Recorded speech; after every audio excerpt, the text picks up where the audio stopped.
everybody, it's Carmen, and today on Family Handyman, we are talking textured popcorn ceilings. It's a little messy, but you'll feel good when you're done.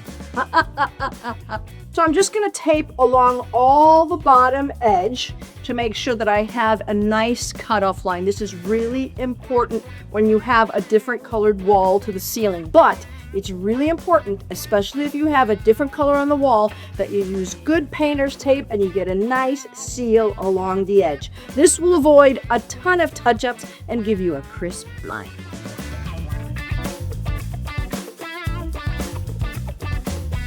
So now that we have all the tape up, we're going to do a little bit of the perimeter with a brush, because that allows us to really get into the corners, as well as the roller is so thick and big that it won't be able to get all the way in there. So a couple of inches out to where the roller will easily meet up to it, and then we're on to the next step. So we're going to work our way all the way around with the brush. If you notice, I first start on the ceiling with the big load, and then I go lightly into the crack. So I'm going to deep fuzz my roller so that I don't have all that fuzz come off in the paint and end up on my ceiling, because the texture is going to want to grab at all of these extra loose little fuzzes and get as much of it off as we can before we introduce the roller into the paint.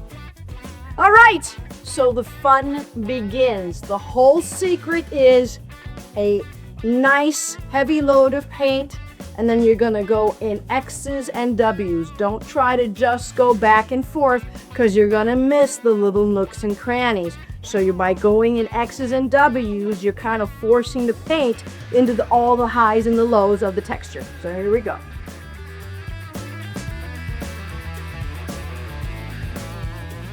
Pull down the tape, and we're almost done. So there you have it, the easy way to paint a popcorn ceiling. It's not glamorous, but it's certainly worth it. For this and more, visit us at familyhandyman.com.